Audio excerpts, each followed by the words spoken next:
Good morning. Day 3 of the Riga conference. And last night when we left off, we were thinking about the UN. And we were thinking about how much the world matters and understanding not only the institutions themselves, but the people who are driving the thoughts and motivations of those institutions.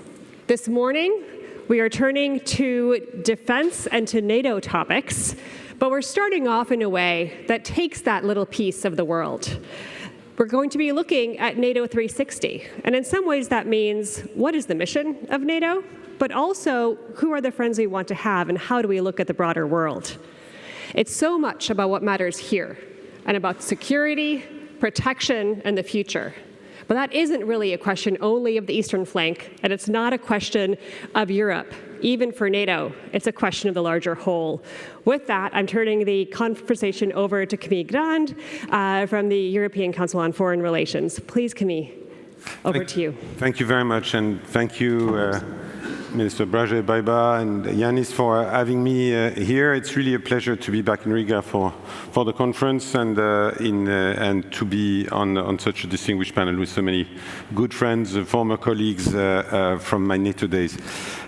Of course, looking at NATO 360 degrees today is both as important as ever, but also a challenge because we have immediate priorities that we're trying to look at.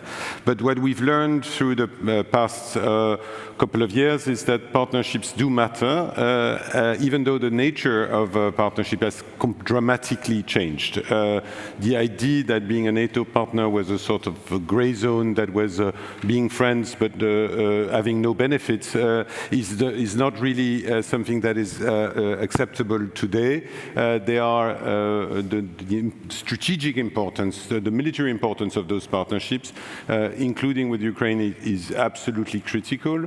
And beyond the criticality of the partnership, it has also become very much a two-way street, not only of bringing those partners into NATO operations, but also to have a much closer political, military, including industry relationship building with those countries, and also, I would add, building a pathway to membership for those countries that are applying for membership and starting with Ukraine. So I think the centrality of this conversation is really important, but indeed the bigger picture is critical, and we know the important role that countries such as South Korea or Australia play in the NATO endeavor, including in the support to Ukraine. So there are the connections there are really, really important. So for this, we have a fantastic panel to discuss this, and I'm really thrilled that the organizers were able to assemble such a nice panel. So I want to give a word to Baiba Braje as to respect protocol, but we have a plan in mind. So Baiba, please, the first. And that plan is very clear. Actually, a few words of welcome, especially to Dmitry, to me, but also to ASG Ruge and former ASG NATO Camille, and of course, a very important ally, Germany, on the panel. Also, I would like to pay a special welcome to the French Minister of European Affairs, Benjamin Haddad, who is in the room for the next panel, and the former President Levits. So thank you so much for being here. And very quickly, I would like to ask Boris Ruge, who is ASG for Political Affairs and Security Policy at NATO, to give us a quick readout from the NATO Defense Ministerial meeting that finished last night in Brussels. And it was very much around the issues, how NATO ensures its 360-degree operations, but also it was very much on Ukraine. And Ukraine is advancing steadily to membership, and I think that will be a center focus of our discussions. Boris, you have the floor. Many thanks, Baiba. It's a pleasure to be here. It's my first visit to Riga, actually. I've been to Vilnius and Tallinn many times, but never to Riga. Don't tell that to anyone. So finally, I'm making up for this gap in my experience. Very briefly, so we had our defense ministerial, as you rightly said, 2 days. We had sessions with partners, the Indo-Pacific 4, the European Union. We had a session of the Nato Ukraine Council, which was joined by President Zelensky and Defense Minister Umerov. And we had a session at 32. The issues on the agenda are very obvious. Building our deterrence and defense, which means resourcing the defense plans, which means looking at how we can continue to increase capacity and accelerate production in defense industry. And also, I think relevant to Latvia as one ally on the eastern flank, a lot of attention paid to the issue of integrated air and missile defense. Ukraine, obviously, second big issue. Continuing our support to Ukraine, delivering on the Washington summit, which means setting up NATO security assistance and training for Ukraine, the new command that will take over from the US-led operation in Wiesbaden, to continue to deliver equipment and training to the armed forces of Ukraine. And then, of course, following up in terms of what we call the long-term pledge for Ukraine, which is the minimum, emphasis on minimum, baseline of 40 billion euros per year for military support to the armed forces of Ukraine. And again, to return to the issue of partners, if you just think about the news over the past 24 hours, with evidence in the media of North Korean troops turning up to fight Russia's war, I think that gives you an idea that working with partners in the Indo-Pacific is extremely important. And just to mention one example again of this week, Australia providing close to 50 main battle tanks to Ukraine as its most recent, part of its most recent package of support shows. Partners in the Indo-Pacific understand that what happens in Ukraine and how this turns out is of fundamental importance to them. And therefore, it's for us to engage with them, to work with them to support Ukraine, and also to understand their perspective on these security challenges, which are global in nature and not limited to one region. Boris, thank you very much for sharing with us the sort of live outcome of the ministerial meeting, and which was more than a ministerial meeting, given President Zelensky's presence in Brussels. May I ask you, both in your capacity not only as acting Deputy Secretary General, but as also Assistant Secretary General for Political Affairs, how do you see the evolution of the partnership under Mark Rutte? Not to put it in personal terms, but he's devoted a lot of time and energy in his literally first weeks in office to partners. And what do you see as his touch into emphasizing this now? No, I think the most obvious issue, once again, is Ukraine. He left Brussels to travel to Kiev on day 2 of his tenure. I think that tells you something about his mindset. To recall, when he was Prime Minister of the Netherlands, he went all the way to Kharkiv at a time when Kharkiv was not such a comfortable place to be, in order to sign the Dutch-Ukrainian security agreement. But more broadly, I think he's picking up where Jens Stoltenberg left off, and that is to intensify and build the relationship with Indo-Pacific partners, but also to pay attention to our southern neighborhood. As you know, we have a new special representative for the southern neighborhood. We have an action plan to work with partners in North Africa, in the Middle East, with the African Union. That's important. Ukraine is the most pressing issue. It will be decisive. How this turns out will be decisive for our own security, but we cannot neglect challenges in the southern neighborhood as well. And we know that all these things are connected. Again, North Korean soldiers turning up, Iran sending ballistic missiles to Russia, North Korea sending large amounts of ammunition, China being, as we said in Washington, a decisive enabler of Russia's war of aggression. That just shows us that we need to work as NATO, but we need to reach out to our partners and bring them on board in order to ensure that Ukraine can prevail and that this turns out right. Thank you very much. You offer me maybe a perfect opportunity to turn to Dmytro Kuleba. Thank you for being with us, Minister. And you were at the very heart of this partnership as Foreign Minister for many years. I remember how strong of a voice you were when engaging with the NATO partners. I also, and I think it's fair to say, fully understand a certain degree of frustration in the pace of development and expectations, both vis-à-vis NATO, but also vis-à-vis the European Union, and of course all the key allies there. Would you be, what would be your sort of political perspective on the state of play today and your expectations to see things, how things can move at a faster pace, maybe?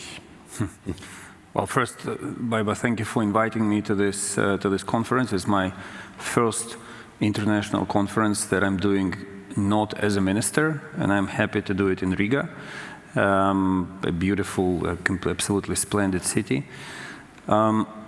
NATO, you know, I don't want to sound banal, but we have to start from saying that Europe will not be a prosperous and safe place until Ukraine becomes a member of both EU and NATO.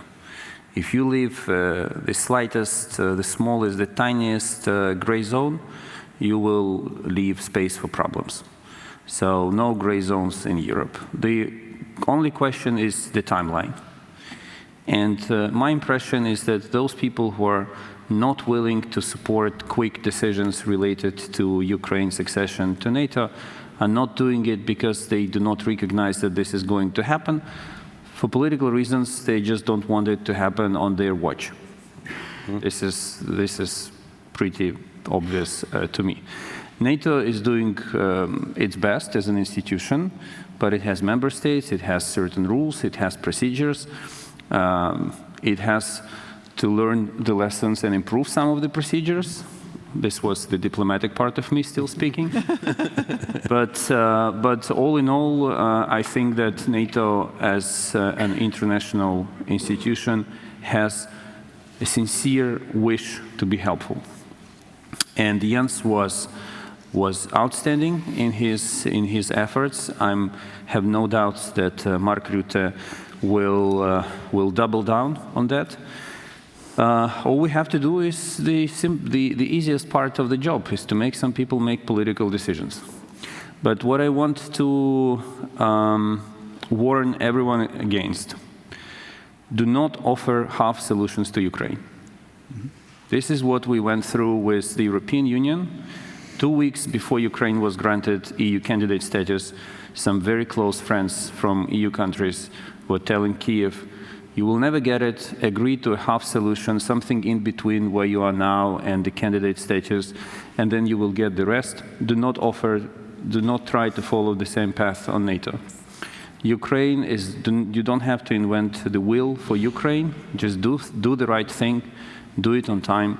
I think everyone agrees that there is not a single obstacle to issuing an invitation to Ukraine now, except the unwillingness of the people who do not want it to happen on their watch. And everything else will follow. But we do not need to have anything special for Ukraine.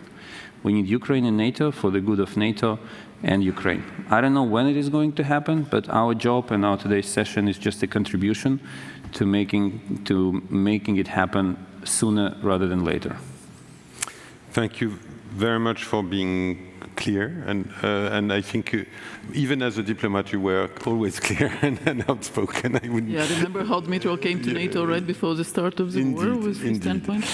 So I think that's not being undiplomatic, to be honest, and to be very clear in your expectations. Maybe to push you a little further on the connection between the NATO membership and the EU membership and how those things go hand in hand. And what is your perception of the efforts to combine the pace and the pace of both? And how do you play those two?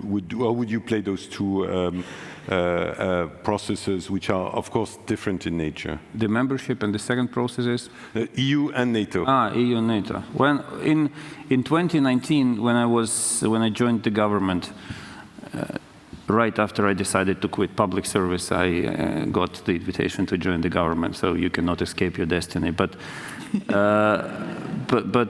when I was appointed as Deputy Prime Minister for European and Euro-Atlantic integration, I gave an interview in which I said that Ukraine will first become a member of NATO and then a member of EU. Like us. Yeah, that was the path. That was a very trivial, safe road to follow, Central European and Baltic countries. We must commend the European Union for the historic courage and making the decisions which seemed to be completely unimaginable back then. I would like to remind everyone that by 2022, the European Union was not even able to recognize that Ukraine will eventually become a member of the European Union. The whole association agreement was about joining the common market, not becoming EU members. And in the last 2.5 years, the European Union outpaced NATO, sorry to say it, but they are far ahead of you. And there is no such thing as an interinstitutional race, I guess. But essentially, NATO has to solve the same psychological problems that EU managed to resolve in the last 2.5 years. And I mean, I respect all the conversations about reforms, compatibility, but guys, we all know one thing. You get on board of an institution when there is a political decision that you belong to this institution. Once this is settled, everything else follows. Reforms are done, compatibility, interoperability is increasing.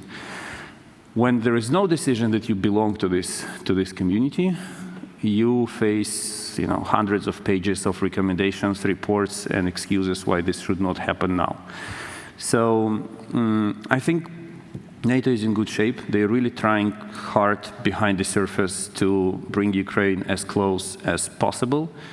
Now I have a feeling that our accession to both will be more or less synchronized, like not simultaneous, but close to each other. I would not dare to say that NATO will be first anymore. But out of the pride that the NATO has, and rightly so, I think they have to go a little bit faster to match the EU pace. The message is very clear on this, and let me also stress before turning to Baiba that of course the notion of Ukraine joining the alliance is also that of a security provider, not a country that is going to be a free rider, and I think this is really important to keep in mind when discussing this issue. Before turning to Roderick, Baiba, you've been, of course, as in your personal capacity, but also as Latvian Foreign Minister, one of the strong voices for moving faster and making sure that not only the support for Ukraine, but the path to membership would be as clear as possible. How do you see this in the coming months? Because I think there are two open questions there. One is what's happening as part of the conversation, the victory plan. Are we creating the conditions for making this happening? And second, in the broader conversation within the alliance, do you see that there is convergence or more divergence on this? Okay, first on what Mitro said, both on NATO and the EU, they are, of course, inherently different processes. I mean, the political decision-making, I think, on both, the political decisions have been made, de facto. But joining both organizations, and I can say from a Latvian perspective, I went through both processes myself, with the screening and everything for the EU, establishing new institutions. It's just really a different process from NATO's accession, which involves much narrower parts and simpler processes. But at the end, you're totally right that issuing an invitation for NATO, it is a political decision, and it has to involve a full membership. There are no halfways. Okay. Then on the sort of Baltic perspective and all that, I think there are three very interconnected pillars in all that. One is very clear strength of NATO, NATO itself, where both NATO and the EU defense capabilities come in, full implementation of NATO defense plans, which is very much around how we ensure that there's both a deterrent and defense ability for NATO forces. It's closely interlinked with helping Ukraine to victory. And I'm speaking about victory, because for us it's very clear. There is not as long as it takes, it's actually victory of Ukraine that is important. And that involves the whole spectrum of other issues that both Boris and you spoke about, whether it's China's enabling and the other forces and the whole world and so on and so forth.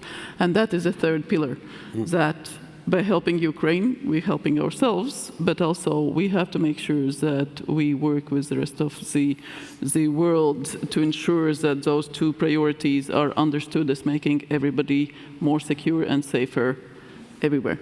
That it's not about making the world a more dangerous place, or that the Third World War is coming or something like that. So those three types of sort of priorities that are closely interlinked for us. Of course, for Ukraine, it involves also very clear ability to function as a democracy, which involves the economic aspect, which involves the reconstruction, which involves the full sort of institutional capacity to return to the governance of the country. Currently, half of Ukraine's budget, if not more, goes to the defense and the war efforts. So it's very demanding. That's why, actually, yesterday the conversations that were happening among the four leaders are so crucially important. And we do hope those conversations on all aspects were successful, whether that's on the billions that Ukraine needs to continue to run the efforts, whether that's on the military capabilities, the political decisions on memberships, and so on and so forth.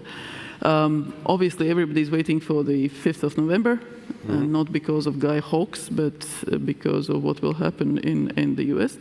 And I think our task for all of us is to make sure that the building elements are in place for any decisions that need to be taken, whether there is a friendly or unfriendly transition or whatever way things work out. As far as we are concerned as allies, as institutions, on NATO, on EU, on everything, we have to make sure that there is that sort of predictability of processes and decisions.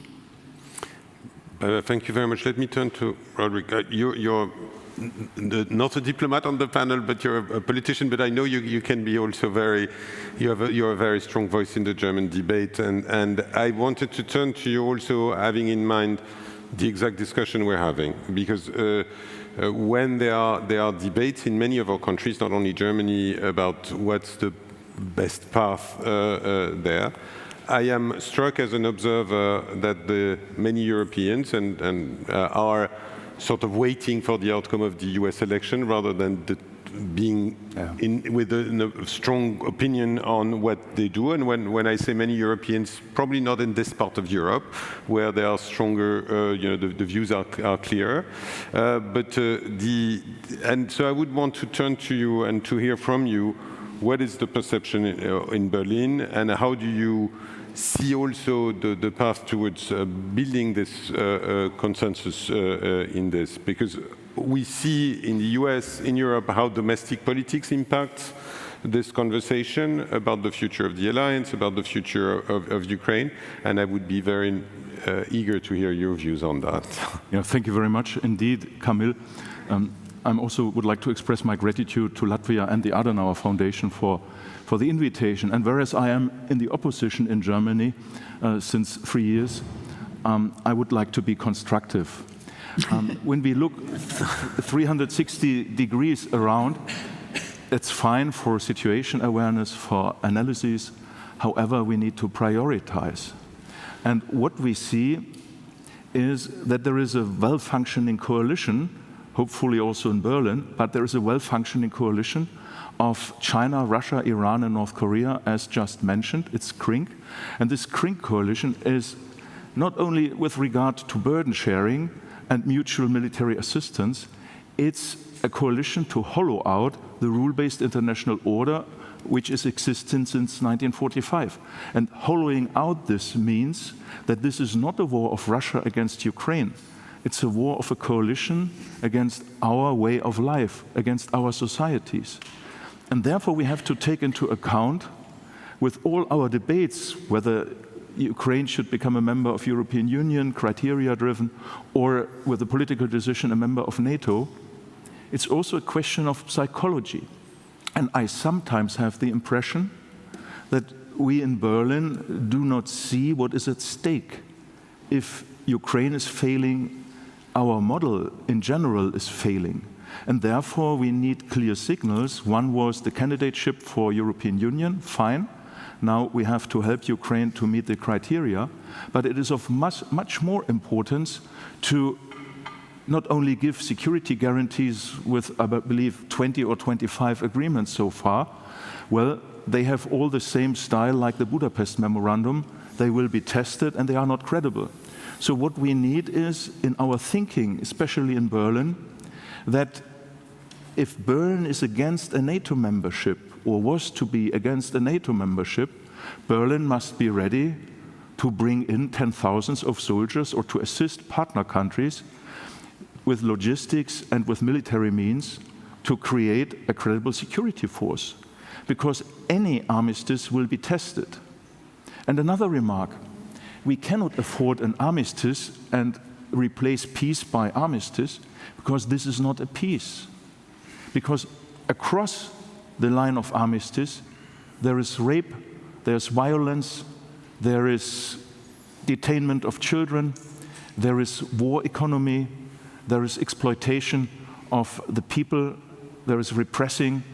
So the Russian plan of victory is to either occupy or to destroy Ukraine. And we must be aware of that. And in Berlin, we are not aware that Zelensky has already given a peace plan with 10 topics. And now we say, why does he mention a victory plan? We don't need victory, we need peace. And I believe this has to be overcome, because Germany has to take over a hinge function at latest after the US elections. And we need to, well, calculate with the President Trump. But also if Kamala Harris is winning, we will not have a burden sharing, because the burden sharing didn't function in NATO. The United States are delivering nearly 3/4 of the capabilities. So we need to take over more burden and have to replace the Americans, for example, in Kosovo. We have to take over more responsibility for air defense. We have also to take over more responsibility for land forces. We have to increase our brigades from about 80 to 150, nearly doubling our numbers of brigades. So what we have to overcome is the complacency in the center of Central Europe. And there is an alternative. The alternative is the Tallinn Initiative. And until 2023, Paris and Berlin were, well, a pool of reluctance. But France has detected that this might single out Berlin and Paris in the new Europe. The new Europe will be more agile, more innovative, more defensive, more transatlantic. It's the Tallinn Initiative, it's Central Eastern Europe, it's the Baltic states, it's Scandinavia, it's United Kingdom, and more France. So I see that there is a new kind of isolation for Berlin if we give up our hubris, and one part of our hubris is that we publicly mention we are the second largest supporters of Ukraine. That's true, really, but 72% of our support stays in our country because it's medical and social help for the Ukrainian refugees. Only 15% of our overall budget for Ukraine is military budget, military support. And I believe that we have to change this mindset, also this mindset of self-deterrence. The Russian nuclear threats against Sweden, against Finland, had no further value. Against Bulgaria, no further impact. But against Germany due to our history. So we have to be very aware that it will not help to stay behind and to leave the real resolution to other European countries. What we need is a stronger European cooperation, and therefore we have to also have a 360-degree view to look, as you have already mentioned, to Japan, to Taiwan, and to Philippines. Sometimes I have the impression, also from my last visit, that they are better informed than some politicians also in my party, but especially in the Chancellery. I wished that we are a little bit more courageous. The politician in Germany who has the highest reputation is our defense minister, and he is speaking it out. He says we need 3%. He says we need also to give up all restrictions. We need to deliver Taurus. But we need a victory of Ukraine, and also our foreign minister. So we have these strong forces and voices also in the government. But what we have to understand is that other countries do not accept further German complacency, and that the German public is aware to change, to have a change in this mindset, because why do they so highly reputate the defense minister? Because he is accepting the truth, and he is also very courageous to utter this to the public. So I believe there is a chance against disinformation to give a psychological motivation to the Ukrainian population by credible steps to NATO, and not security guarantees who will be tested. So there must come an invitation as soon as possible, and it will be very helpful. And this is my last sentence in this context. When Germany, France, Poland, and other countries meet in Berlin, give a strong stance to the incoming presidency in the United States, we have understood, and we cannot accept that the Americans only have an average leave of 12 days a year, the Germans 32 days a year, but the Americans have 10 aircraft carriers, and the European Union, none. European NATO members, yes, France and Great Britain, but we have to do more for our defense, not for the fate of the American workers, but for our own security. Thank you for being very, very clear and on a number of things. Also for being bipartisan, and I would stress this because I think it's important to note that there are strong voices across the German debate in this.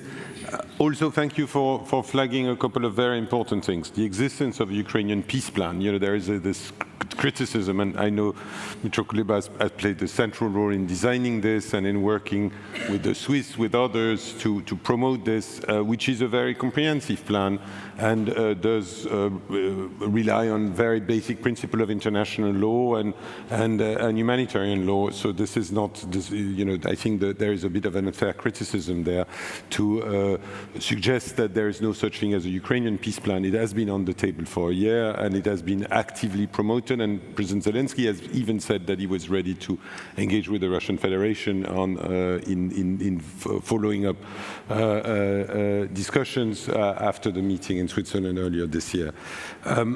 You also rightly, I think, stated, and I think we can probably follow up on this, on the fact that NATO membership might be the safest and most efficient way to ensure not only Ukraine's security, but as the alternatives either are very costly or involve long-term presence on the border. And I think it's important that our populations understand that you know, the alternatives to preserve peace in Ukraine is lasting presence of tens of thousands of European and American soldiers there, or tens of billions of military assistance for the foreseeable future. So it's not as if it was such a straightforward, it's important to also put things into context. Baiba, you wanted to react, and Boris as well. So. No, I very quickly just wanted to say that currently, indeed, the Nordic and Baltic states as a bloc is the second biggest provider of the military assistance to Ukraine after the US. Yep. And And that shouldn't be that way, because there are other You need to countries promulgate it with also in higher Germany. GDP and with higher GDP per capita and so on and so forth, should be higher than us as a bloc. But we are quite proud of that, because again, it's not against the background of much talk, but actually action, and that's how should that be. The other part is that in the EU we have the new Commission that will take over at the end of this year, and there is a new development very clearly that security and defense will be one of the priorities, and that we have seen from the President of the Commission, that we have seen from her trip to Ukraine, from Moldova, but also other issues. And that is how we see that in the Baltics, that security defense is something that is there, that Euro-Atlantic is united. It's not about the EU and NATO as organizations. The security is one. It's one, and it involves Ukraine. So in that respect, of course, whether we have European Defense Industrial Program or we have NATO's defense plans and so on and so forth, we have to be clear that it's about the outcomes, and the outcomes from higher defense spending in our countries. Latvia is 3%, about 3% now. It will be the same next year. We stay committed to 1% of GDP, approximately plus minus how the economy is doing for Ukraine, including a quarter of that purely military aid, including additional funding for borders, for customs, for everything that we need to do to make sure that the security defense is priority not only on the paper. And from the whole of the EU, from the whole of NATO, we expect that those outcomes, which are the NATO's defense plans that guarantee the security of the Euro-Atlantic space, are also priority for the EU defense industry programs, that the outcomes such as closing NATO's capability gaps that have been identified by the SECURE are also a priority and outcome from the EU developments. And without that, I hardly see that we will be able to advance on that Euro-Atlantic security and defense priorities that we are speaking about, in terms of making sure that we are strong ourselves and are able to project that deterrence and defense effect to Russia and the other forces that are not favorable to us. And with us, I mean also Ukraine. And indeed, Ukraine will be a security contributor. It is a security contributor, and we should be very grateful to the Ukrainians for doing that. Boris, you wanted to comment? I mean, as Deputy Secretary General of NATO at this point in time, I would just like to quote two things. The future of Ukraine is in NATO, and Ukraine is on an irreversible path to membership. So it is not up for debate whether Ukraine will be a member of NATO. The direction has been decided. President Zelensky has now put forward the victory plan. That includes prominently the issue of an invitation. That is something that will be debated. President Zelensky has been out there in Brussels speaking to the EU and NATO, and that will go forward. But there's no, the direction of this has been set. I think we should not create the impression that this is a question to be decided. Our heads of state and government have expressed themselves on this. So analytically, I think we are all on the same page. Let me quote something that both Secretary Generals Stoltenberg and Rutte have said, which is support to Ukraine is not charity. It's about our strategic interests. So again, analytically, we know exactly what this is about, right? It is about our values, of course, but it is also about our security. Now, the question then is to deliver on the commitments that we have made, and to take into account the reality as it is today on the battlefield in Ukraine, and to make sure that Ukraine can prevail and can join the European Union and NATO, and essentially end up on our side of the divide in Europe, which Mr. Putin has created. So that's the deal. And just one detail, Rodrich, on the burden sharing. I would say when it comes to Ukraine, if you look at the long-term pledge, it is based on GDP in NATO. So under that long-term pledge where we say the minimum that Ukraine needs in terms of military support per annum is 40 billion. Half of that is financed by the US, and half of that is financed by European allies in Canada. So we do have the basics of burden sharing. I think we can certainly go beyond the 40 billion. This is the absolute baseline requirement. But in terms of that baseline, we do have a burden sharing that is 50-50 in terms of military support. If I may, yes, that's true with the 40 billion, but the real need is about 120 billion euros. And Germany is investing less than 0.2% for military aid. Other countries like Denmark, 1.5% of their GDP for military aid. So if Germany just would try to double it, we really would have a huge jump from 40 billion to 60 billion, for example. Therefore, we really have to work also on the member states. I worked for many times, 3 times for Nato in Brussels and at SHAPE as a younger staff officer and as a colonel, so not as a diplomat. But we know that NATO needs credibility and investment, and therefore also the member states are responsible for their capacities and capabilities, and Germany has really given the assurance that by 2030 we offer 10% of the NATO capabilities. So we have to work on that, and it would be a strong step forward to give the signal by increasing our assistance to Ukraine, because this would also help to enhance NATO capabilities. I think indeed it is the direction of travel is clear, and Boris, thank you for stressing this. And the commitments are there.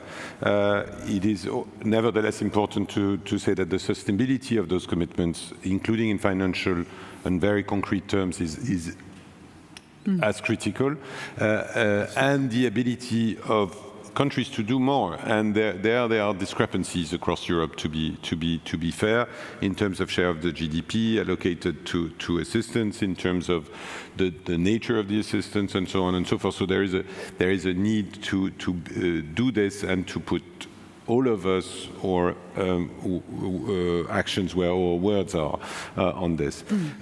Before opening, and please prepare your questions to the very, very excellent audience that we have, I wanted to come back to Dmytro Kuleba on one point that you raised that I think is of critical importance, is this idea that gray zones are no longer, and that really has to do with this idea of partnership. Not so long ago, there was sort of understanding that it was okay to be an in-between countries, and in a way, in this region, Finland and Sweden have made a very bold decision to not to join NATO, and not only join the EU, but join NATO. We do see that there are debates in Moldova. We do see the situation in the Western Balkans, and we also have Ukraine, of course, on our mind, and we just discussed that. I'd be very interested in hearing your perspective on this, because this is something that is sometimes coming back in the discussion, that it is a sort of acceptable outcome to create new forms of gray zones. And we know that Russia's starting point is precisely to pretend that this sphere of influence is a sort of gray zone. But so what is your perception also almost 3 years into this war on the future of this concept, which was not that criticized not so long ago? Before I answer that, I feel compelled to explain why the people of Ukraine do not believe that the membership of Ukraine in NATO is decided and the path is irreversible. Personally, I believe. In 2008, there was a decision. Ukraine will be in NATO. The next step will be membership action plan.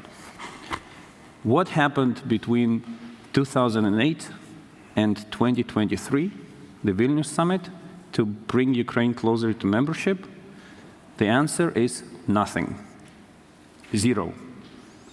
The best we got was the enhanced opportunity partnership status for Ukraine, which I personally fought for and was really happy to get, because it was at least something to tell the people, you see, something is happening, we are not standing still.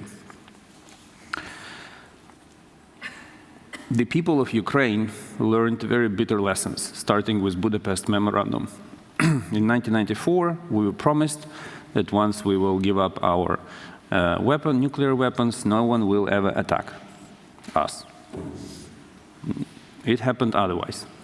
So I personally was part, and you know it very well, of the fights for the language in Vilnius and in Washington. And it's good that we made these decisions. We abandoned the membership action plan. It made the way to NATO shorter. The notion of irreversibility was included. But come on, let's speak the truth. All this was done for one simple reason. Because allies had wanted to give us something instead of invitation to membership as a compensation. So what really matters, what really needs to be done, is specific action that will prove that membership is getting closer and closer. And I would like to emphasize again, the Secretariat, the International Secretariat, the Secretary General, they're doing enormous amount of undercover work to build these networks, partnerships, to integrate Ukraine. But it will not happen until the decision is made. And the first decision to be made is the invitation. Invitation is not a 100% guarantee. But for the first time since 2008, something will be done not as a compensation, but as a real, meaningful step forward. And answering to your question, and we have to make people believe that this is happening. This is the most, I personally, again, believe, politicians believe that this is going to happen, but we have to make people believe. And my answer to your question is very short.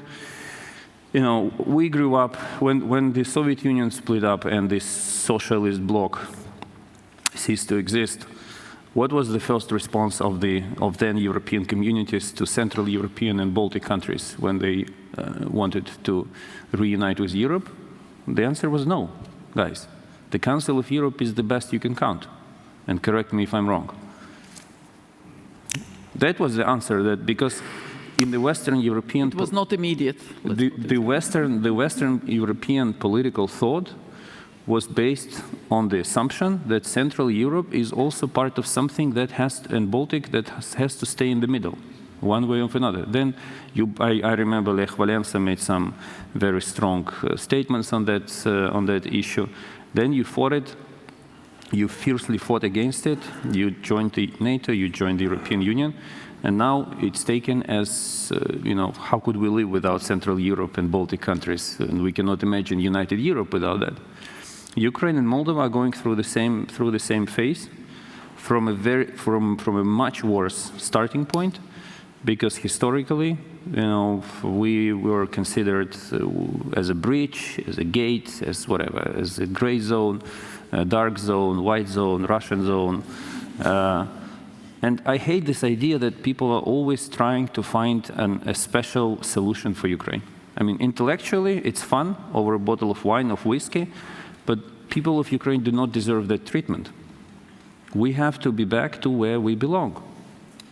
300-400 years ago, this was all common space. We spoke the same language, read the same books until Russia stole us from Europe.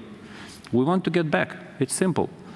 So the concept, and now this concept of no gray zones is just supported with hard security arguments. But the fundamentals of it are much deeper. It's Ukraine coming back to where it belongs. Thank you very much.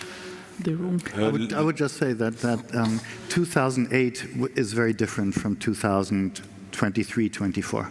I agree. 2008 was a non-decision, and 2008 did not include the membership action plan, by the way. That was the bone of contention. It did. So, No. The leaders instructed the ministers to give the membership action plan, which the ministers never did, because leaders never reminded them of that. But it was a non-decision. Let's agree. It was a non-decision, and I would insist that NATO means, and NATO heads of state and government mean what they say when they say the future of Ukraine is in NATO. And I think we should take note of the fact that President Zelensky is out there with a victory plan that stresses the importance of the invitation. That is something that we have to deal with, okay? But I really want to push back very hard on the notion that there is a kind of, gray zone about the future of Ukraine. The future of Ukraine is in NATO, full stop. That's the deal. That's very important to stress, because I think there is a fair concern that it's a repetition, and that the nice wording doesn't compensate for that. But I agree with you that 2008 was exactly what the thing that what talented diplomats put to hide disagreement, when 23 is a clear agreement, and that's an important difference up front. Let me open the floor for Mr. President. You should go first, and then we will gather some questions. Could we have a microphone? Thank you very much. I think a takeaway from this panel is that NATO and the West in general has 2 from 3 points in order to correct the previous non-actions and get things right. First, NATO and the West in general has a military capacity which is much more than Russian, or than now the new 4 countries coalition against the West, as you mentioned. Military capacity is there. Second, after certain while, there is a consensus in the society and in the government what should be done. Also, there is a clear decision Ukraine should be member of NATO. This decision or this clarity is more or less consensual with a part of Moscow factions in different countries and different parties. But they exist, but they are not part of the consensus, but the big consensus is there. The third element is still missing. Third element is leadership. There is a there is a lack or weakness of leadership without precedence on both sides of Atlantic. And I would say that this is a question of political psychology. Not the objectives, not the circumstances, but the political psychology. A few days ago, there was a meeting of the 4 leaders, US, Germany, France, and UK. And where is the message? I think this is clear that we have to do with that. How we can overcome that? I think all the parties, politicians who are sharing the view, what is the reality and what should be done in order to save the West, to save Europe, to save our way of life, as you said. It's, of course, to massively help Ukraine with emphasis to massively in order that Ukraine can win. And of course, there are elections, and I think we should concentrate ourselves to this political argumentation, how to convince the majority, but you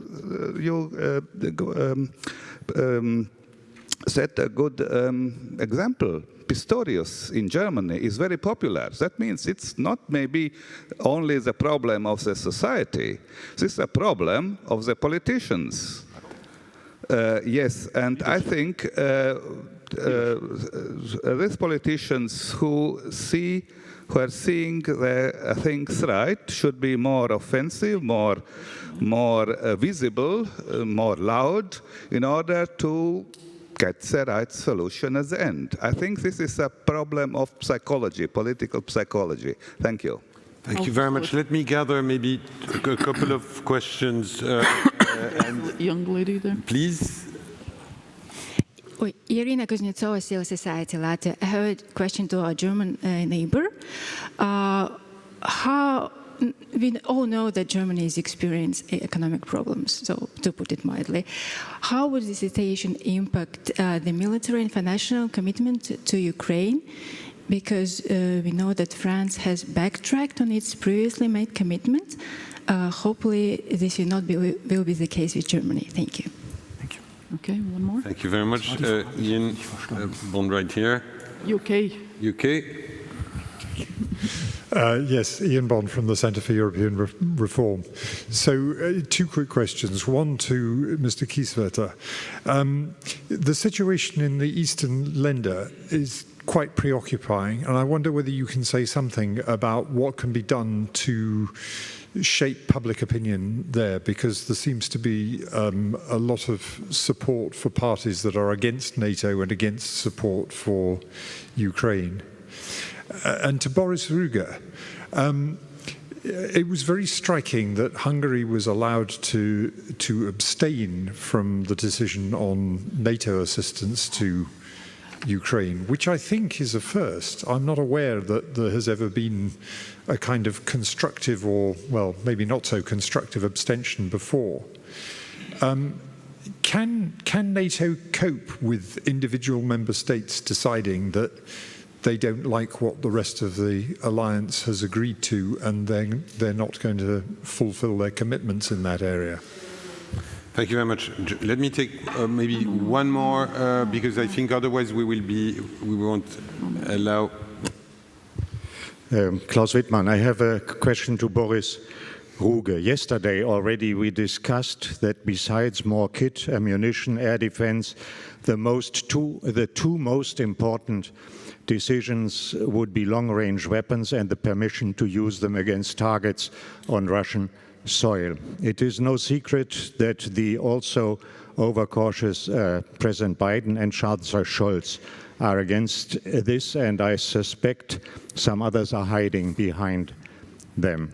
The reason the Chancellor gave once again at Biden's visit is the fear of escalation, which in unison with Mr. Kiesewetter I always call self-deterrence. So my question, can one expect from the new Secretary General that he will concentrate on these two questions with regard to Ukraine? And I have to add, if I look at all these commitments in terms of huge sums and very little material arriving at the front in time, then I have to agree with Mr. Melnik, who said that this reveals some kind of bookkeeper mentality. And these two questions I want to stress by this rather provocative quote. These two questions do not cost extra money. The Taurus are there, and the issue about Russian soil only needs courage and resolve. If I don't want to be shot by the organizers for going way over time, I need to turn back to the panel with my apologies to all those who had very good questions. Let me maybe start with Roderick and please keep your answers to 1 minute or something. Yeah. I try to. Please. Thank you very much for the excellent questions. First of all, the German support. I believe we would have a much greater impact if we conditioned, for example, the Taurus delivery. To start with the training, already it could have been done a year ago. And then if Russia further destroys electricity capacities or hospitals, that we say now we start with the training, or we have already started with the training, now we start with the delivery of Taurus. And with further escalation of Russia, we give the permission to use them. But what we are doing is a play of time, and it takes months now to bring these weapons in. This has to be done much earlier. And one lesson identified, not yet learned, of our support is more pre-planning and a more credible preparation and training in advance, and to support those countries who have already decided to send long-range weapons, and also to give up any restrictions inside the international law. And to enhance our armaments industry, because they have envisaged some capacities, but when there are no requests and no financially supported requests from the government then and from Ukraine, then you cannot produce. This is the challenge, because they have a lack also of experts, and they have to shift them, and you have to create points of effort then that you are ready to have these production capacities. Or the alternative, to send money to Ukraine because they can produce much cheaper and much secure. This is also a way out. And to your question from United Kingdom, well, this is really a concern which should concern you all, what is happening in Brandenburg, in Mecklenburg-Vorpommern, in Thuringia, in Saxonia, and Saxony-Anhalt. Why? The people there experience German unification very differently, and they believe in an old continental German thinking. Russia and Germany are old colonial powers. Russia is still a colonial power, the last one on the northern hemisphere. But Germany was for centuries a colonial power, and the sacrifices were the countries in between. And it would be a clear signal from Germany to make it very clear that these countries are independent and that they are not objectives. And these people think, supported by a former German Schott, who is saying this publicly, and by some German politicians, that with Russian resources and German engineers' art against the decadent American dream of life and way of life, Europe can be self-sufficient. This is against France, against the United Kingdom, and against the Western alignment of Germany, which was the great success of Adenauer in the 40s and 50s to regain trust in Germany. And therefore, I only could urge you to be very aware about the developments of the so-called Alternative for Germany and the so-called Alliance Sarah Wagenknecht, because they believe in the old colonial cooperation between Russia, later Soviet Union, the German Empire, the Austrian-Hungarian Empire, and Prussia. We have to overcome this, and this is a question of education and to debunk disinformation. Boris. I'll be very quick. So to Ian's question, can NATO cope with the manner in which Hungary has positioned itself? Answer, yes, NATO can cope. And that has allowed us to set up the NATO command to support Ukraine. And since we haven't sort of highlighted that point, NATO is now in the business directly of supporting Ukraine with equipment and training. For 2.5 years, we didn't do that. We left it to nations. We left it to the EU. And so we have crossed a big, bright red line that some nations had decided existed. That line is no longer there. This is a very good thing. To General Wittmann's point, I don't think it's about bookkeeping. I think the truth is that Ukraine is receiving an unprecedented level of support. I think that's a true statement. I think it's also true that Ukraine needs more. Right? Both things can be true. But we have the instruments in place to provide that support to Ukraine through the NATO command, through the pledge. On the issue of restrictions, what I can again do is quote both Secretaries General, Stoltenberg and Rutte, who have said Ukraine has the right under international law, Article 51 of the Charter, to defend itself. And that defense is not limited to Ukrainian territory, obviously. It is limited by international humanitarian law. So both Secretaries General have pushed to lift existing restrictions. They cannot lift the restrictions themselves, but they can make the case. And this goes to your point, Mr. President. It's about leadership. And I think that I'm on pretty solid ground in promising you that with Secretary General Rutte, you will have the same level of leadership that we saw from Jens Stoltenberg. Thank you very much, and thank you for also flagging the importance of the leadership in Brussels in that debate about leadership. I think there are new commissioners and as well that are on the EU side, and that creates an opportunity. Mitro, a few words in closing as well. No, I think we had a very meaningful conversation. We can continue it endlessly. There are so many other arguments that can be brought up. I think people sitting here are doing their best in the capacities they currently represent, and I, as Ukrainian, I appreciate it. But but those people who are still holding our hands tight, they have to understand one thing. When they argue that Ukraine in NATO means Third World War, we have to convince them that Ukraine outside of NATO means Third World War. Mm-hmm. And once it happens, all decisions will be made.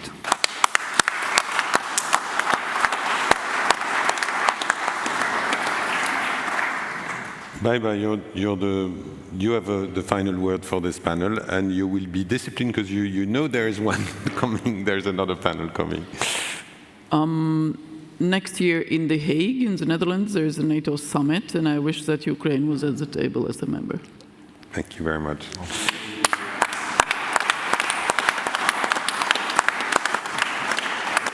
On this note of optimism and of will as well, let me close the panel, invite you to join me in thanking this great panelists and